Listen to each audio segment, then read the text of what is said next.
Buenas noches, tengan todos ustedes bienvenidos de nuevo a este su taller de historia que gracias a ustedes que se ha puesto muy interesante. Les agradezco a todos sus mensajes, las felicitaciones que realmente es para ustedes, todo esto es para ustedes. Mucho agradezco a todos los que están viendo este programa en México, en Perú, en Estados Unidos. Les agradezco muchísimo, ¿okay? Los mensajes que, como les digo, ustedes son los que hacen bien bonito este programa. El objetivo principal es sembrarles un poquito de curiosidad histórica para que sepan lo que realmente ocurrió y no nos quedemos solamente con el barniz y podamos entender mejor a este país nuestro que tanto queremos y que está pasando por momentos difíciles en muchas circunstancias. Bien, pues vamos entonces a continuar, ¿okay? Con ya viene siendo el principio del fin del imperio de Maximiliano. Bien, estamos en el año 1866, como vimos la semana pasada, y comentamos también de que Carlota había viajado a Europa para entrevistarse con Napoleón III para evitar que quitara todas sus tropas que ya había decidido quitarlas, ¿no? Quedamos también con una entrevista muy tensa entre el emperador Napoleón III de Francia y la emperatriz Carlota, que terminó en malos términos, donde Napoleón ratifica el no seguir ayudando.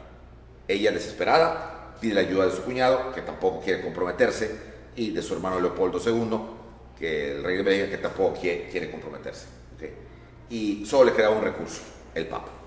Y creo que ahí nos quedamos, donde iba a visitar al Papa a Roma, ¿okay? Olvidando realmente de que ella misma se había enfrentado al nuncio apostólico papal y no había cumplido las exigencias papales un año antes, porque esto tenía apenas un año que había ocurrido, lo del Papa, año y medio. Bien, para finiquitar esto de Napoleón III y de Francia, ¿okay? Muchos autores, sobre todo los mexicanos proimperialistas y maximilianistas, le echan toda la culpa de lo que pasó, no tanto a Juárez, ni siquiera a Juárez, que al fin de cuentas es el que menos culpa tiene, sino más bien a Francia, a Napoleón III. Y aquí hay que analizar las circunstancias, por eso la clase pasada hicimos un análisis muy preciso de la decisión que había tomado Napoleón. A Napoleón era el emperador de Francia, ¿okay? Y hay que analizar muy bien esta decisión. Sí es cierto, tenía un currículum muy negativo, sobre todo porque era Bonaparte, ¿no? Y no había ningún buen recuerdo en la Francia ni en Europa de mediados del siglo XIX sobre Napoleón Bonaparte. Lo consideraban un invasor, un violador de derechos y un individuo que nadie quería, ¿okay? Al menos en Europa. Hoy en día ya es otra cosa, ¿no? Ya todo el mundo reconoce las hazañas militares de Napoleón, pero también tiene que reconocer que Napoleón fue un violador de derechos y conculcador de garantías individuales en toda Europa. Entonces, ese fantasma, vamos a llamarle, siempre llevó a Napoleón, a Napoleón III, a considerarlo o a compararlo con su tío. Y esto no fue la excepción. Por eso le dicen, okay, era un violador de derechos, faltó a su palabra. Y realmente no es que le haya faltado. 4 elementos fueron decisivos para que Napoleón III quitara estas tropas, que ya comentamos. Okay. La Asamblea Legislativa de Francia, que le exigía cuentas que no eran nada alegres. El pueblo francés, que exigía qué hacían en México. Bismarck había declarado la guerra a Francia, y Estados Unidos, que veladamente le decía a Napoleón III que o sacaba las manos de México, dejando a Maximiliano ahí para que México decidiera si lo quería o no, o rompía relaciones con Francia. Entonces, una situación así tan grave, Napoleón tenía que pensar, pues obviamente en Francia en primer lugar, y en segundo lugar, el Tratado de Miramar no se había cumplido. Y eso lo pasan por alto los autores que tratan de justificar a Maximiliano poniéndolo como víctima y a Napoleón III como victimario. Pues no fue así. No se había cumplido un solo punto del Tratado de Miramar. Y no por Napoleón.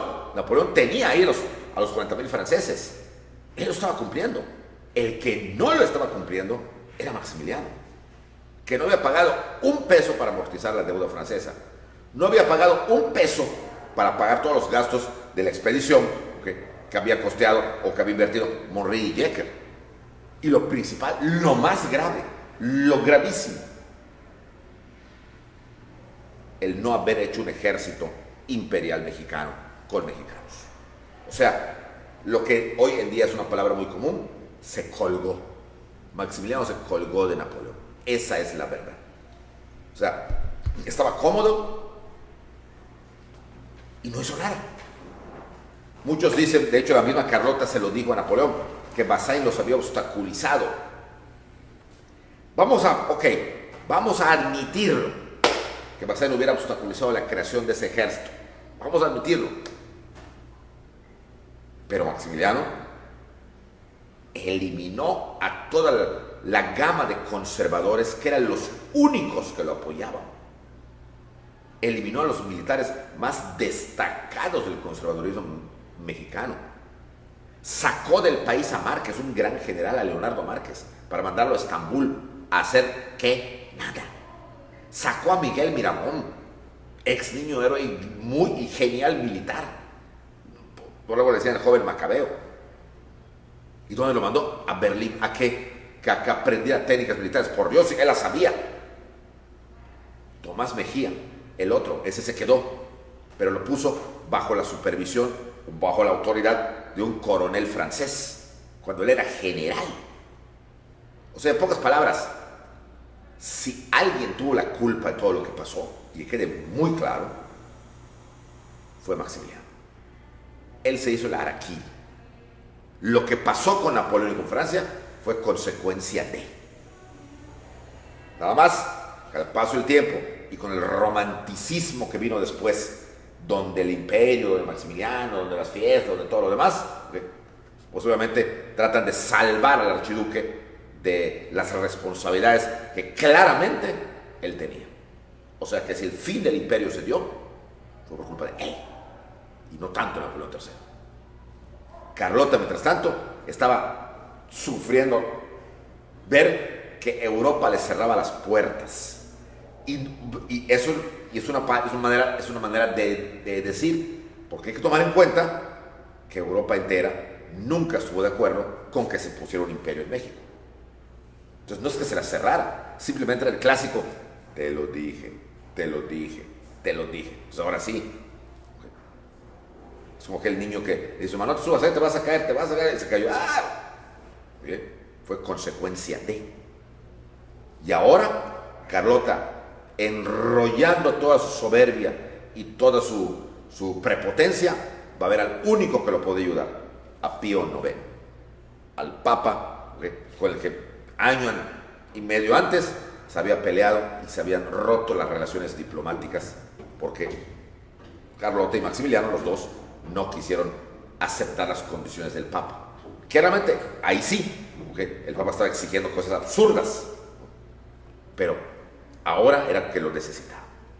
Y entonces, después de una tensionante espera, donde ya comentamos que Carlota empieza como a disvariar en el sentido de que ya tomaba agua en las fuentes públicas, ya quería comer solamente lo que ella veía con un huevo, tenía que ver que la gallina ovara el huevo en su suite del hotel en Roma, había puesto una especie de gallinero, con 2 o 3 gallinas que se sentaba a verlas, como les conté, para ver que ovaran, y de ella que ovaran agarraba el huevo porque sabía que no estaba envenenado. Ella empieza a tener, a partir de la entrevista a Napoleón III, una obsesión. Napoleón era el demonio en la tierra y la quería envenenar. Entonces ya veía a todos emisarios de Napoleón y a todos los querían envenenar, inclusive hasta sus damas de compañía que estaban con ella en este viaje, la señora del Barrio, la señora Velázquez de León y hasta Matilde Dublivier. O sea, ya no aceptaba agua de ella. Señor, coma, beba, no. Entonces ella salía y en una fuente pública tomaba agua. O sea, ya estaba mal la señora en ese sentido. Ya no estaba razonando. Y en este estado de ánimo, en este estado anímico psicológico, es cuando por fin le conceden la audiencia con el Papa Pío IX. Y Carlota se presenta. Lo que se sabe, y mucho, de esta entrevista, porque hubo testigos e inclusive se escribió mucho, fue una entrevista muy tensa también, pero a diferencia de con Napoleón, de que Carlota se le enfrentó y le dijo cosas, con el Papa fue tensa porque ella entró, apenas entra a la audiencia con el Papa, ella entra llorando, vestida de negro, todas las entrevistas con el Papa, ¿okay? Llorando, se arroja a sus pies pidiéndole ayuda. Fue diferente. Con Napoleón ella entró de una manera, pues si no soberbia, al menos de emperador, emperatriz. Aquí ella venía humildemente, pero ya en un estado de llanto, de desesperación, y se arroja a los pies de Pío IX, donde le pide que por favor, que lo ayude, que el imperio se está desmoronando, que esto, que lo otro. Y entonces Pío IX la levanta y dice: señora, cálmese, cálmese, no es necesario que usted se ponga así. Pues usted, tengo entendido que el emperador de los franceses está ayudando a su marido. Y cuando oye que los franceses, y entonces se violenta. No, dice, no, Napoleón es un bandido, un desgraciado, es el demonio. Y hasta le dice al Papa: no está usted viendo que tiene las manos tintas de sangre de sus víctimas, es un monstruo, es un monstruo. Entonces el Papa, que la ve desesperada, pero señora, yo creo que usted está equivocada. El emperador Napoleón es un buen amigo, es un gran hombre que ha apoyado mucho a la iglesia. ¿Qué? Entonces ya se balanza con el Papa. Y lo ves a Samara: no, es un monstruo, me quiere matarme. Entonces el Papa se da cuenta que a la señora algo le pasaba, que no estaba bien. Entonces se medio desprende un momento: señora, voy a llamar a sus servidores. Una campanita que tenía sentada, cuando el Papa la quiere agarrar para llamar a sus servidores, parece que así lo logra, se le abalanza otra vez. No, ¿qué hace vuestra? Tira la campanita. No. Y entonces entran los servidores del Papa. ¿Y qué le pasa a la emperatriz? Y ella se pone detrás del Papa: largo, asesino. La emperatriz tiene un acceso, por favor, y llamen a sus sirvientes. No. Y entonces llegan los sirvientes, llegan los belgas, los que lo acompañaban. De hecho, le había puesto también una comitiva Francisco José, que ya había estado en Austria antes, como ya habíamos comentado, y le empiezan: y no salgo de acá, no. Como pueden, la desprenden casi. El Papa, como auténticamente ya estaba en un plan así terrible. Bueno, y la llevan a la biblioteca del Vaticano para calmarla ya, para darle algo. Sin embargo, empieza a oscurecer y la señora ni se calmaba ni se quería ir. Y le informan al Papa Pío IX: señor, la emperatriz está muy mal, no se quiere ir, dice que aquí va a pasar la noche, que la quieren matar y que el único lugar donde está seguro es aquí. Dios mío, pobre mujer, dice. O sea, así va a terminar. Sí, parece que está muy mal. Bueno, pues y hay alguna posibilidad que duerma, pues se le puede acondicionar la biblioteca, pero ninguna mujer ha dormido en el Vaticano. Pues que duerma, dice: vamos a llamar a sus médicos, pero mientras tanto, pues ya es de noche, pues que duerma aquí. Y esa noche, Carlota durmió, hasta lo que se sabe, tranquilamente en la biblioteca. Le acondicionaron una cama del Vaticano para que allá estuviera tranquila. Ella se sentía tranquila porque sabía que estaba con el Papa. A la mañana siguiente, el Papa se levantaba muy temprano a desayunar. El Papa se sienta a desayunar, siempre solo, pero la biblioteca quedaba muy cerca de las habitaciones del Papa. Entonces Carlota igual se levantó igual de temprano porque tenía miedo. Entonces evidentemente no había comido nada.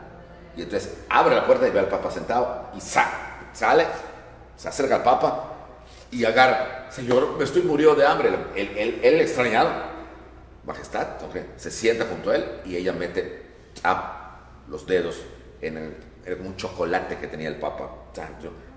Ay, qué rico, me lo puedo comer porque es que todo me está envenenado, solo lo de usted no está envenenado. El Papa ya muy asustado dice: bueno, que esperan por venir los médicos. Y entonces llegan los médicos de la emperatriz Los médicos que había mandado, no su hermano, sino su cuñado, Francisco José, para llevársela a Viena. ¿Por qué a Viena y no a Bélgica? Porque en las leyes del imperio austrohúngaro, la esposa, bueno, hasta hoy, en gran parte, no siempre, la esposa pasaba a formar parte, con el derecho romano antiguo, de la familia del marido. Por lo tanto, ella ya dependía en primer lugar de su familia política, o sea, de los Habsburgo, no de los Coburgo-Gotha, ¿okay? Sino que por lo tanto era Francisco José el encargado. Y entonces Francisco José es el que manda a los médicos, ¿okay? Los médicos le informan que la señora está mal, está histérica, ¿okay? Y es cuando empiezan a utilizar esos médicos la palabra loca, que hasta ahorita nadie había mencionado, ni el Papa, ni Napoleón, que estaba loca. Entonces José dice que la traigan para que aquí venga, ¿okay? Y la traen, le dan un sedante y se la llevan a Viena. ¿Qué fecha estamos hablando? Octubre de 1866. ¿Cómo son las cosas? No había pasado ni un año en que ella estuvo muy feliz en su paseo por Yucatán. No había pasado ni un año. Y ya la llevaban a Viena. Una vez que llega a Viena,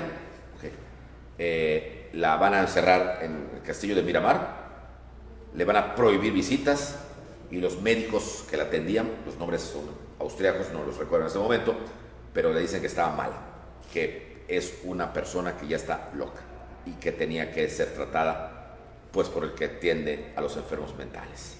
Y es cuando Francisco José, llama a un joven médico que empezaba a hacer sus experimentos de psiquiatría, que todavía estaba empezando, que era el doctor Riedel de Viena.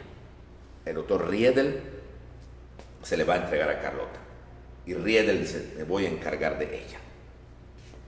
Y aquí viene ese año de octubre del 66 a octubre del 67 que Carlota estuvo en Viena.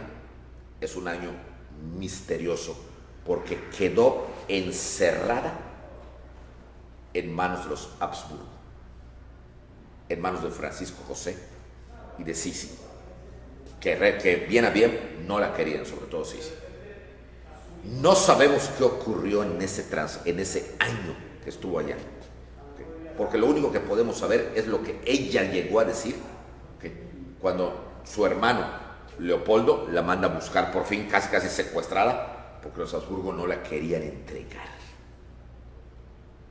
Y entonces la esposa de Leopoldo, María Enriqueta, que fue la única mujer en la que va a confiar Carlota a partir de este momento, la va a buscar en persona y casi a punta de golpes y con los guaruras que ella tenía, saca a Carlota de Viena, la mete en un tren y se van a Bélgica. Y solo sabemos lo que decía Carlota, que como pasa en la vida, como ya tenía la categoría de loca, lo que diga no le crean. Decía que le daban toques, que la amarraban en su cama, que la pinchaban con una especie como de pequeños hilos eléctricos para volverla en sí. O sea, eso decía ella. Y que la habían maltratado muy mal. Enriqueta, cuando llegó e hizo un informe de lo que ella vio, ella dice que no vio nada de eso, ni vio ninguna lastimada con Carlota, porque la revisó perfectamente bien. Entonces, es un misterio de lo que ese año que ocurrió con ella en Viena. Pero una cosa es un hecho: los Habsburgo no la trataron bien. En 1867, Carlota Amalia Leopoldina va a regresar a Bélgica, de la que había salido desde que se casó, para ya no volver a salir jamás. De todas maneras, de un encierro pasó a otro, porque su hermano Leopoldo la va a ir cambiando de castillos, como hemos comentado alguna vez cuando dimos el curso de la locura de la emperatriz, y va a terminar en el castillo de Bouchot. Y de 1867 a 1900 1927, 60 años, Carlota va a vivir en el ostracismo. La orden de su hermano Leopoldo era no recibir visitas. Era considerada como la enferma de la familia, era la oveja negra, la loca de la casa. De 1867 a 1869, Carlota escribió muchas cartas, donde sí se nota que hay algo extraño en ella. Constantemente habla de Maximiliano, luego deja de hablar de él. Y algo muy interesante, en las últimas cartas habla de Napoleón III, y lo habla como el salvador del mundo, o sea, del demonio que era 3 años antes. Para 1869 ya Napoleón era el salvador del mundo, para ella. Había uno de sus principales personajes, era creo que un conde, Charles Loisel, que era el que la trataba, y era el único que tenía contacto con ella, y de repente ella empieza a cambiar su nombre, y ya no se llama Carlota, se llama Charles o Carlos, y constantemente dice: me hubiera gustado ser hombre. Si yo hubiera sido hombre, hubiera cambiado mucho las cosas. Y se dedica a alabar a Napoleón. O sea, ven ustedes la incongruencia, más que la incoherencia, la incongruencia, hasta que deja de escribir. Y de 1869 hasta que muere en 1927, la vida es un misterio de Carlota. Poco se le vio, ya nadie la veía, nadie sabía de ella. Su dinero lo utiliza su hermano para costear las inversiones de la intervención, la invasión y el exterminio de los congoleses en el Congo belga, para invertir en el caucho famoso. O sea, Carlota ya fue totalmente eliminada de la historia, por así decir, encerrada. A veces de lejos se le veía caminando con sus damas de compañía en el Palacio de Bouchot, y así las nieves del tiempo van a empezar a blanquear su sien, como dice aquella canción. Y las fotos últimas de Carlota, donde ya se dejó ver un poquito más, se las sacaban, ya era de una señora como de 85 años de edad, que ahora sí salía en un carruaje con sus damas de compañía a pasear por Bruselas, o caminando. Era una viejita ya encorvada con su bastón, que era cuando la permitieron volver a salir. Y su última fotografía, que ustedes pueden localizar quizá en internet, es el lecho de muerte. Cuando Carlota acaba de fallecer, en su lecho de muerte está la foto: recién muerta Carlota. Antiguamente era muy común que a los muertos se les tomara fotos en su lecho de muerte, y Carlota no fue la excepción. Muere olvidada completamente, de todo el mundo. Ya todos habían muerto cuando ella murió, todos, y es enterrada en el cementerio de Leichem, cerca de Bruselas, muy lejos de su marido. Bien, con esto ponemos fin a Carlota, pero no al imperio, y continuamos. ¿Qué pasaba mientras esto ocurría, mientras Carlota estaba en Europa? Bueno, Bazaine ya tenía órdenes precisas de reembarcar las tropas francesas.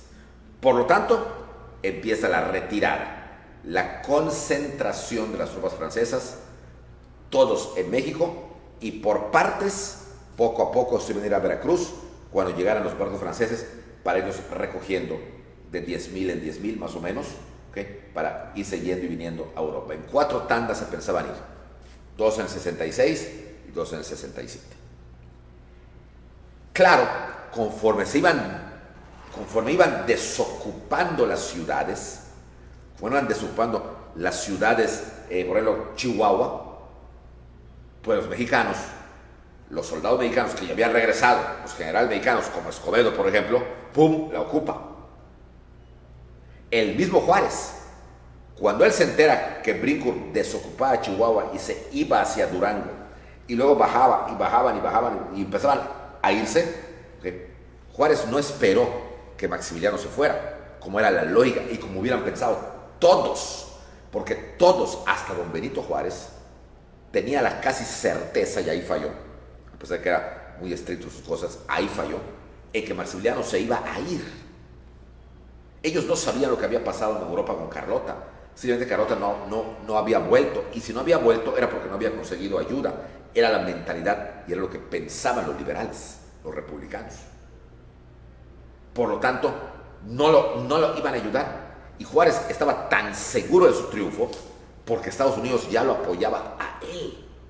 Ya sabía que el apoyo norteamericano era para él. Y por lo tanto Napoleón no se la iba a jugar como no se la jugó.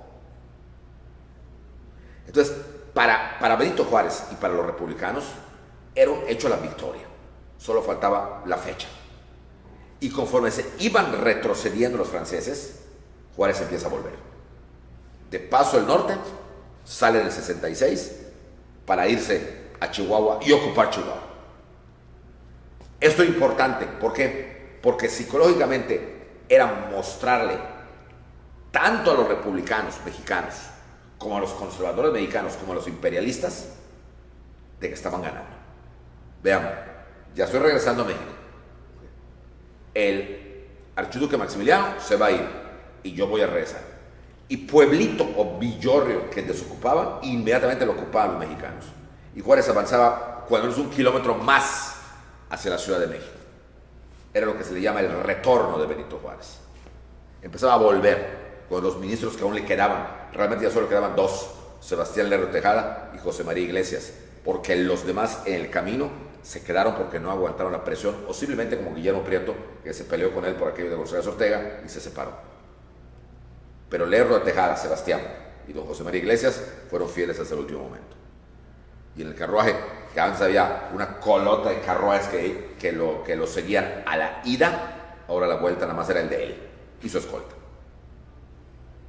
Entonces, era ya el principio, el fin. Maximiliano espera y espera y espera la llegada de Carlota. La llegada de Carlota y nada, y nada, y nada, y nada. En noviembre de 1866, ya Carlota se había ido desde julio, agosto, septiembre, octubre, hacía 5 meses. Y en la última carta que había recibido Maximiliano de Carlota era que había celebrado en Viena la independencia de México, o sea, el 16 de septiembre, y que Napoleón era un mentecato, sí le hablaba muy mal de Napoleón, pero que tenía esperanzas en la ayuda de Bélgica y ya había pedido audiencia con el Papa. Y hasta ahí. A partir de eso, silencio total. De Carlota no se sabía nada. No se sabía absolutamente nada. Nada, nada. Y esperó todo el mes de octubre, en donde Carlota le mandara alguna carta. Sabía que Carlota escribió un montón y no llegó ni una carta. En noviembre, Maximiliano escribe a Viena, porque sabía que la última carta fue de Viena, y le pregunta a Francisco José que le haga saber a Carlota qué está pasando, cómo van sus gestiones para el apoyo del imperio, porque Bazay no se detenía, seguía juntándolos todos en la Ciudad de México, y mientras tanto Juárez seguía avanzando y los militares también, porque evidentemente todos estaban bajando, todos venían del norte. El mismo Porfirio Díaz ya estaba tomando la ciudad de Oaxaca otra vez. Entonces todo estaba derrumbando. Bazay no tenía una contraorden y seguía juntándolos. Entonces Maximiliano necesitaba saber qué está pasando, qué ocurre en Europa, qué ocurre con Carlota. Y entonces es cuando Francisco José le va a contestar una carta muy bien hecha, pero al mismo tiempo un poco dolorosa, aunque disfrazado de ese dolor.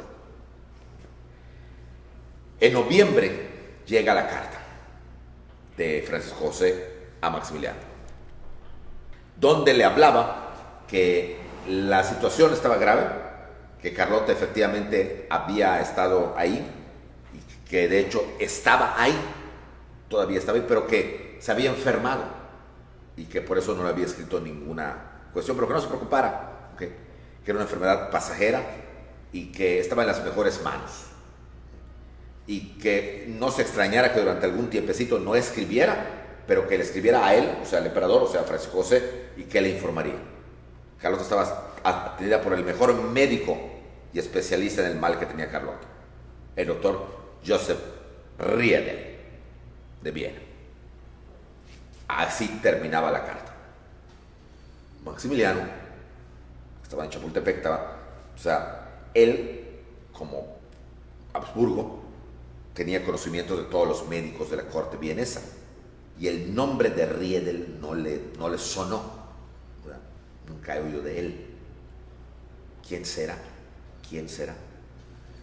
Y entonces, ante la duda, porque no les decía más su hermano, ante la duda, llama al doctor Basch. El doctor Basch era el doctor Samuel Basch, que era un señor, un doctor ya de edad, que era el doctor particular de Maximiliano, era su médico de cabecera, y había venido con él desde Austria, hacía ya 2 años, 3 años casi, 2 años, perdón, que el doctor Bosch estaba con Maximiliano, y era muy su amigo. ¿Okay? Entonces, lo manda a llamar y le pregunta: doctor, ¿usted conoce a todos los médicos de Viena? Pues sí, conozco. Y hasta los jóvenes, conozco a varios médicos jóvenes, especialistas en muchas cosas, porque ahora lo que está de moda es la especialidad. Ah, magnífico, dice. ¿Y conoce usted al doctor Joseph Riedel de Viena? Y Basch, muy quitado la pena, dice: sí, claro que lo conozco. Y dice: bueno, no lo conozco, no lo he tratado, porque es muy joven, pero sé quién es. ¿Okay? ¿Y quién es? Pues sé que tiene una especialidad en el tratamiento de los locos. Y hasta cuando nos quitamos, lo nombraron el director del manicomio de Viena. Así se llamaba antes a los hospitales psiquiátricos. ¿Okay? Se llamaba manicomios, ¿okay? O asilos de locos. Hoy ya esas palabras no se usan porque son discriminatorias y son ahora hospitales psiquiátricos. Entonces, cuando oye esto Maximiliano, ¿okay? Maximiliano se deja caer en un sofá como este, ¿okay? Y él queda pálido y el otro se acerca: majestad, ¿le pasa a usted algo? ¿Le ocurre algo? Y entonces Maximiliano dice: sí, mi esposa se encuentra enferma en Viena y el doctor Riedel es su médico, él la está atendiendo. Y el doctor Basch, que era un viejito: majestad, su esposa entonces ha perdido la razón. ¡Bum! Era lo que esperaba Maximiliano. Era lo que esperaba. ¿Qué habrá pasado por la mente de este hombre? Okay. Cuando le dijeron que su esposa había volado. El remordimiento es feo y muy feo. Y él probablemente le ganó el remordimiento. Esa mujer que se enamoró perdidamente de él hace unos años, le había hecho tanta cosa él a ella: el abandono en Madeiras para irse a Brasil, el abandono en Miramar, todo lo que le había hecho Carlota, el mismo México, donde ella con un gran entusiasmo quería venir para recuperarlo. Él mismo la había súper mega engañado con cuanta chiquita se le ponía encima, y más con la oficial que era Conchita Sedano.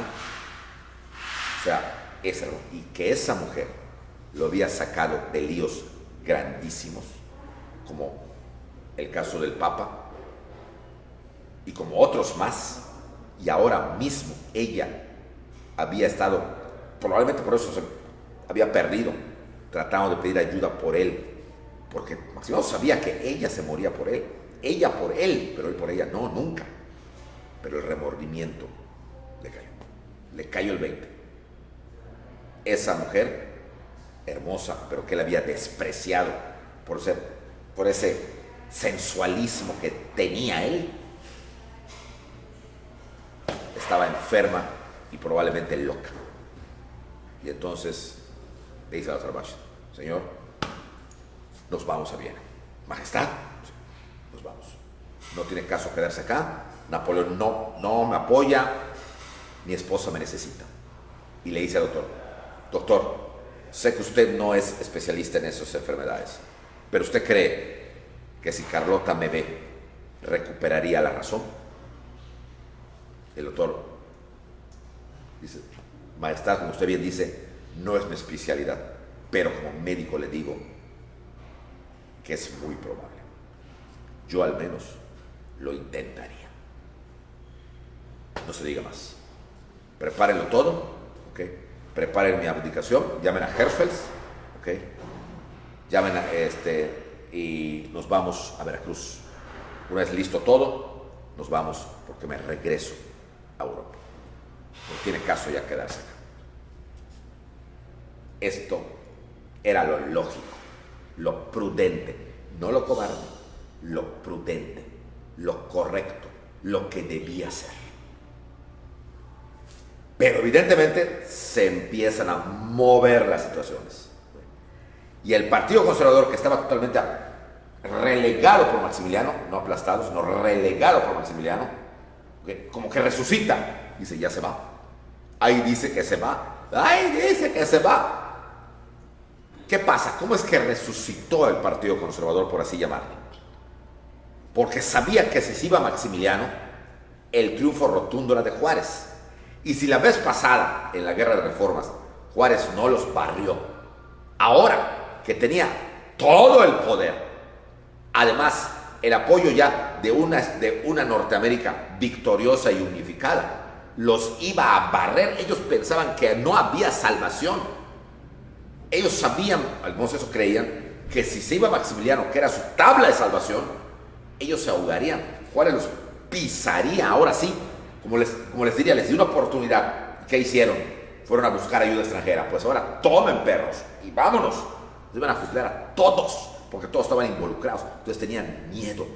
Era importante impedir que se vaya Maximiliano, porque ellos quedaban huérfanos y ya totalmente dependían de la victoria de Juárez, una segunda victoria que le daba una categoría impresionante al benemérito.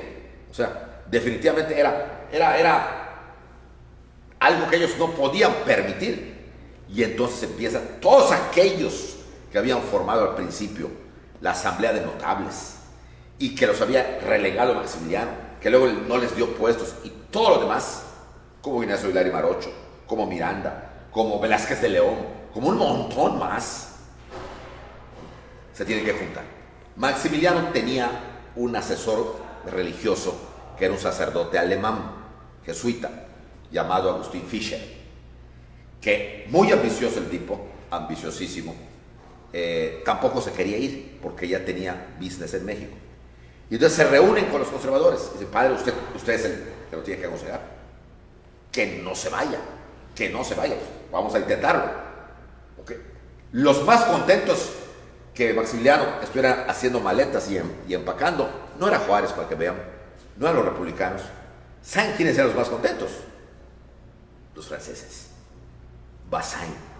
¿Por qué? Porque de alguna manera había una pequeña manchita por allá, que si Maximiliano se quedaba y ellos se iban, la gente iba a decir, lo abandonaron, aunque no fuera así como ya lo analizamos, pero la gente lo iba a decir. Entonces ellos querían llevar como una maleta más. Entonces ahora que él mismo decía, me voy, ¡uf! ¿Okay? Puente de Plata, de una vez. Ya, cuando lleguemos con él, que le hagan honores y todo, y se acabó esta malísima aventura del Imperio Mexicano. Es el momento, señores, es el momento. Y entonces Fischer trata de convencerlo, pero no quiere. No quiere. Bazaine estaba muy contento, ¿okay? Inclusive Castelnau, que era el enviado de Napoleón para ver que todo salga bien en la retirada y que todos estén yendo, ¿okay? Todos estaban felices de la vida, ¿okay? Y Maximiliano inclusive redacta su abdicación. Pero óiganlo bien, la redacta, pero no la firma, y mucho menos la entrega. La redacta. ¿Por qué? Porque Maximiliano era un hombre, no quiero decir un hombre que no tenía palabra porque quizás sería mucho decirle cosas, pero era un hombre voluble. Un hombre que hoy decía, voy a abdicar, y mañana, no, siempre no.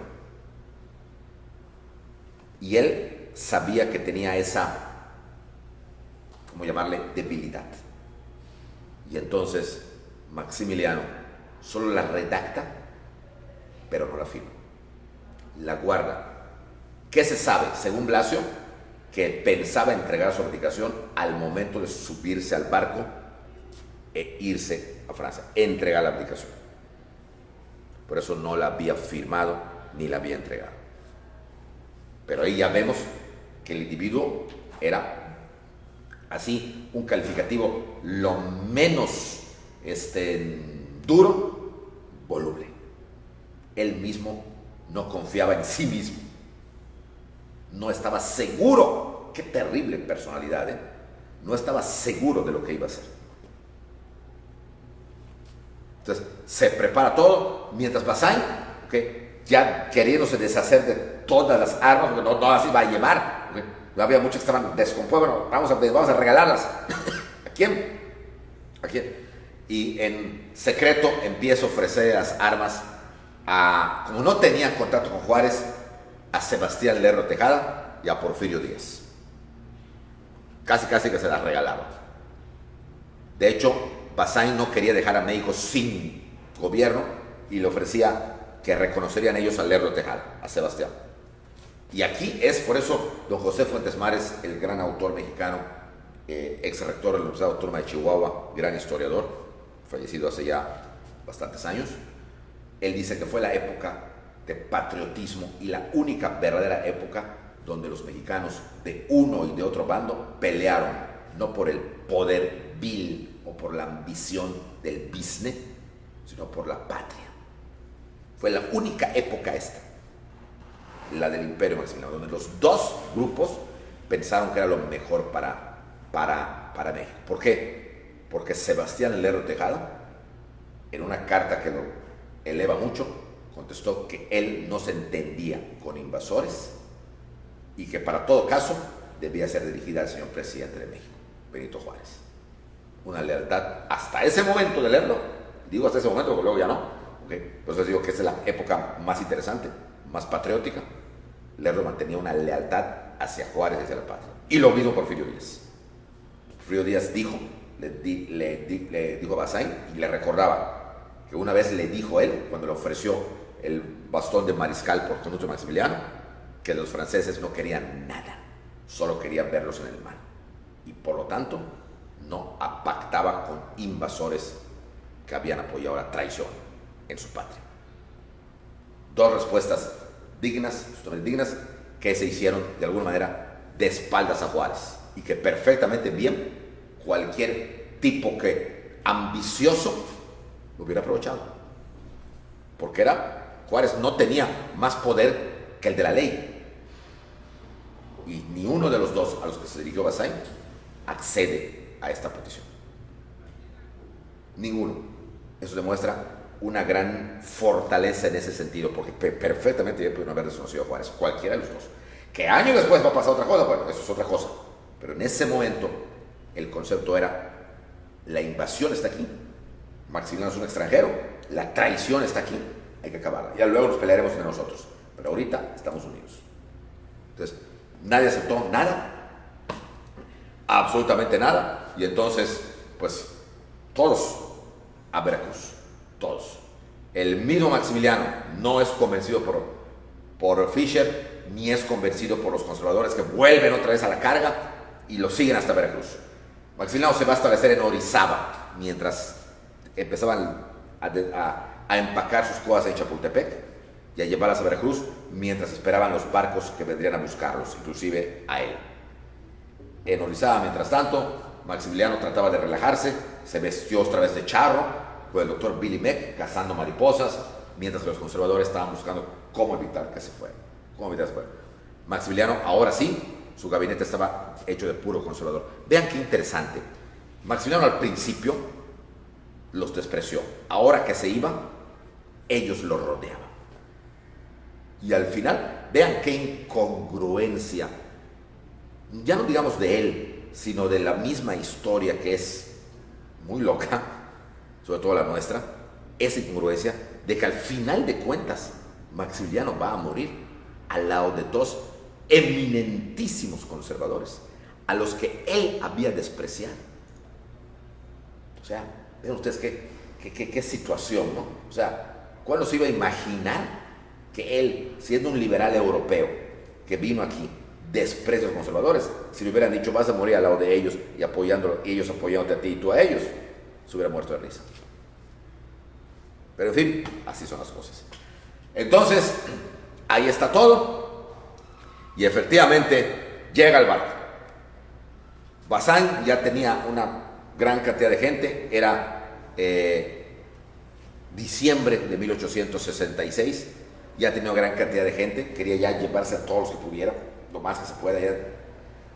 Ya no quería saber nada del país. ¿Okay? Se llevaba hasta a su esposa, a doña Pepita La Peña, que también estaba muy contenta de irse. Pues le habían dicho que tullerías, que iba a codearse con Napoleón, pues otra cosa, ¿no?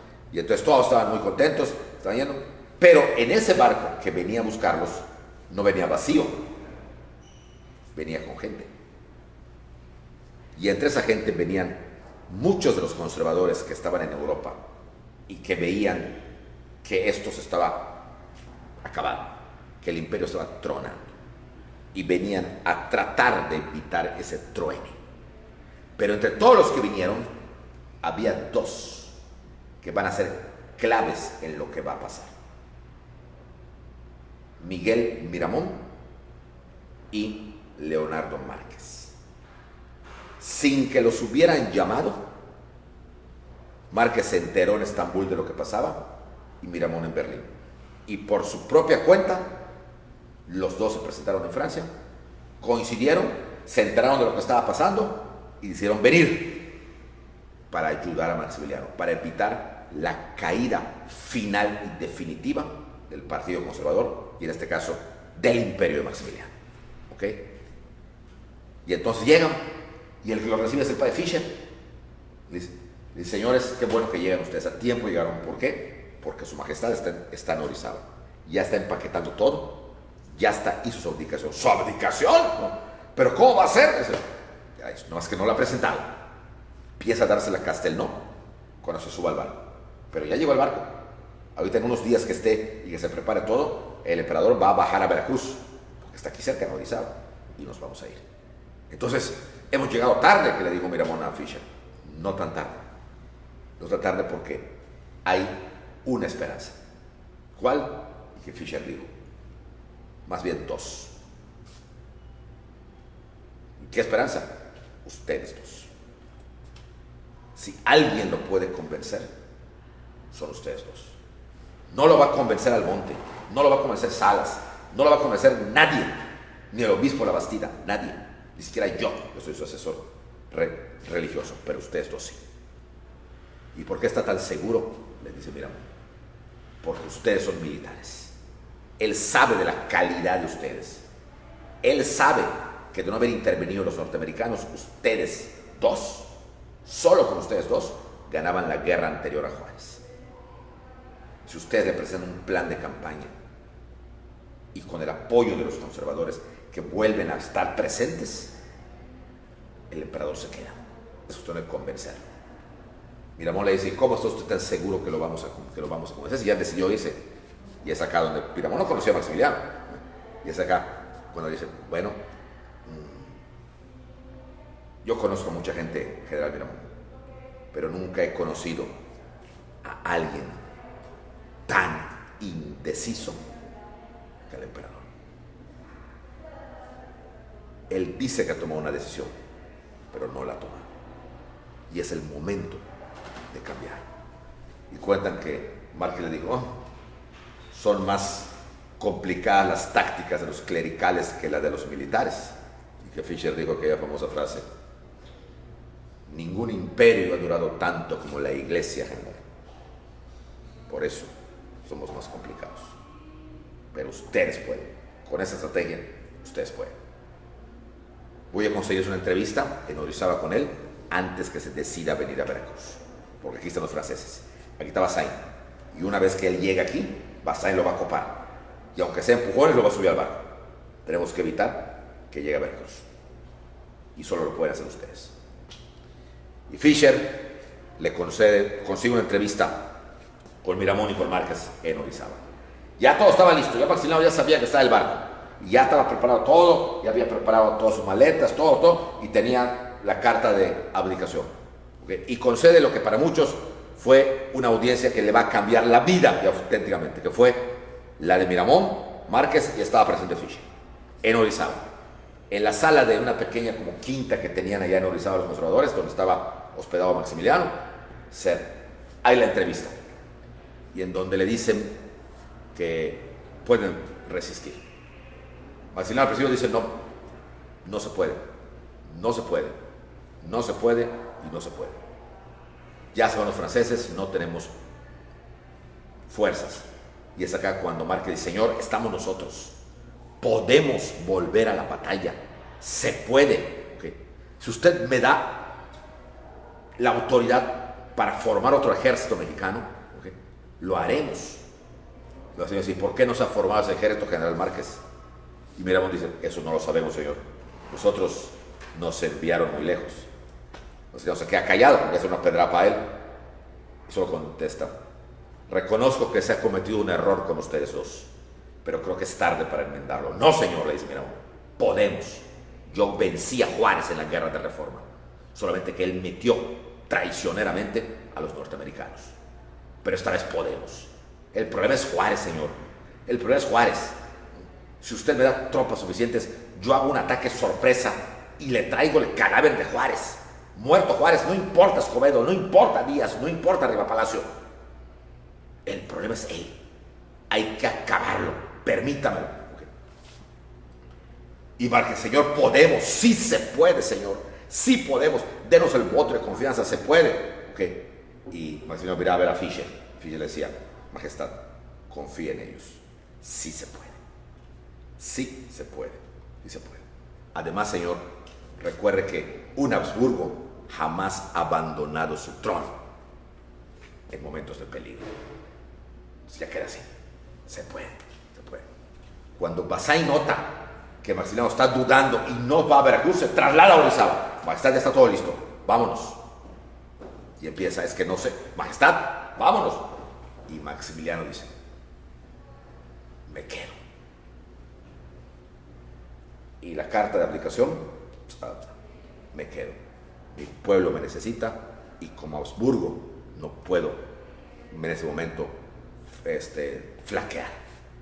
Bazaine, que ve que se le estaba yéndolo por debajo, Majestad, entiéndalo, okay, no va a poder, no se va a poder.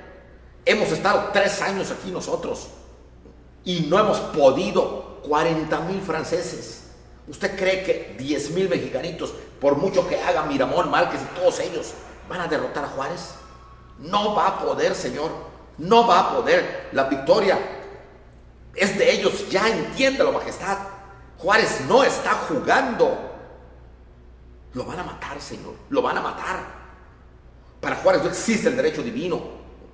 Vámonos, vámonos. Y Maximiliano, no. Y ordena, bajen todo y nos regresamos a la Ciudad de México, a Chapultepec, a preparar el contraataque. Y cuando ve que se está yendo el Maximiliano, Bazaine le dice, Majestad, por última vez, acompáñanos. Acompáñanos, por favor. No, mi deber es con México. Mi pueblo me necesita y mi pueblo es México. Y me voy a quedar. Y que Bazaine dice, lo van a matar, señor. Lo van a matar. No hay esperanza, no hay oportunidad. Lo van a matar. Y Maximiliano contesta, si eso ocurre, moriré como corresponde a un Habsburgo, defendiendo mi trono y mi causa. Vaya usted tranquilo, mariscal. ¿Okay? No nos debemos nada. Bazaine se retira. Y Maximiliano se queda junto, viendo cómo se van los franceses, y cuenta Blasio que junto a él estaba el doctor Bache y el general Márquez, y que Maximiliano dice, pues bien amigos, somos libres al fin, ya se fueron los franceses. Y que Márquez le dice, sí señor, ¿y ahora qué hacemos? Usted ordena.